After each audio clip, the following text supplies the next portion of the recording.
नमस्कार दोस्तों, स्वागत है आपका हमारे चैनल पर। क्या आपने कभी सोचा है कि आपका बैंक अकाउंट सिर्फ पैसा रखने की जगह नहीं, बल्कि एक ऐसी जिम्मेदारी है जो आपकी जेब पर सीधा असर डाल सकती है? जी हाँ, अगर आपका बैंक बैलेंस कम हुआ तो अब जुर्माना लग सकता है, और वो भी हर महीने। आज की इस वीडियो में हम बात करेंगे भारतीय बैंकिंग सेक्टर के एक बड़े बदलाव की, जहां अब बचत खाते में कम से कम 10,000 रुपए रखना जरूरी हो गया है। यह नियम भारतीय state bank, Punjab national bank और HDFC बैंक जैसे बड़े बैंकों ने लागू किया है। अगर आप यह सोच रहे हैं कि यह सिर्फ एक छोटी खबर है, तो रुकिए, क्योंकि यह करोड़ों लोगों की जिंदगी को प्रभावित करेगा।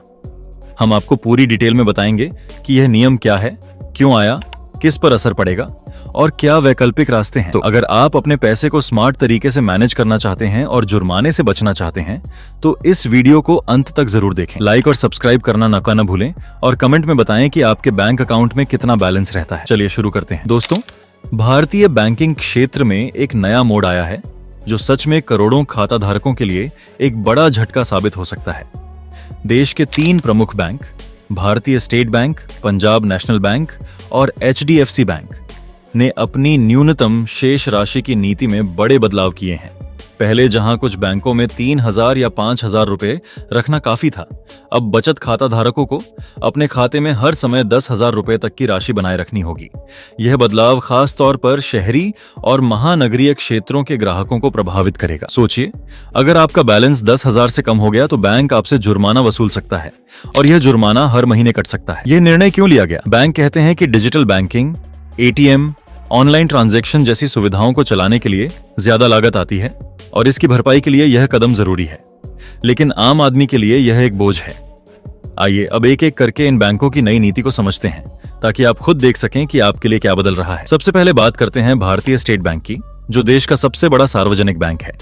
दोस्तों, SBI ने पहले ही कई शहरों में अपनी न्यूनतम बैलेंस की सीमा को 3,000 रुपए से बढ़ाकर 10,000 रुपए कर दिया है। यह बदलाव महानगरीय और शहरी इलाकों में ज्यादा सख्ती से लागू हो रहा है। बैंक का तर्क है कि आजकल लोग ज्यादा डिजिटल सेवाओं का इस्तेमाल कर रहे हैं, जैसे मोबाइल बैंकिंग, UPI पेमेंट्स और ऑनलाइन ट्रांसफर। इन सुविधाओं को बेहतर बनाने के लिए बैंक को ज्यादा तकनीक और स्टाफ की जरूरत पड़ती है, इसलिए यह नियम लाया गया है।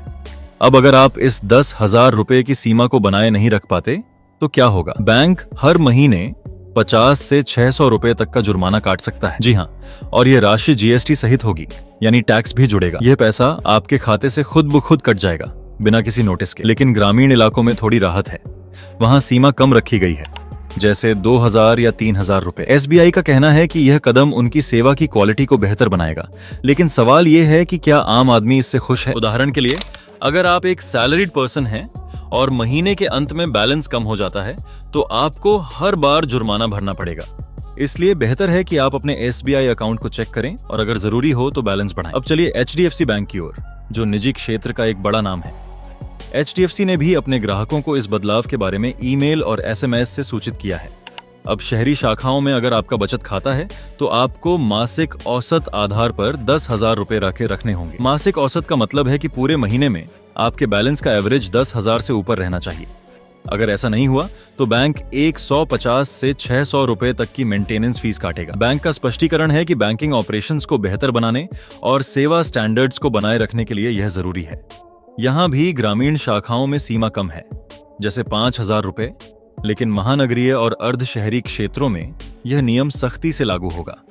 HDFC का दावा है कि यह बदलाव ग्राहकों को बेहतर सुविधाएं देगा, जैसे फास्टर ट्रांजैक्शन और ज्यादा सिक्योरिटी। लेकिन सोचिए, अगर आप एक स्टूडेंट हैं या छोटा बिजनेस करते हैं जहां पैसा आता जाता रहता है, तो यह नियम आपको परेशान कर सकता है। मिसाल के तौर पर, अगर महीने में 10 दिन बैलेंस कम रहा तो एवरेज गिर जाएगा और जुर्माना लगेगा। इसलिए HDFC के ग्राहक अपनी बैंकिंग ऐप से रेगुलर चेक करें। तीसरा बैंक है पंजाब नेशनल बैंक, जो सार्वजनिक क्षेत्र का एक और बड़ा खिलाड़ी है।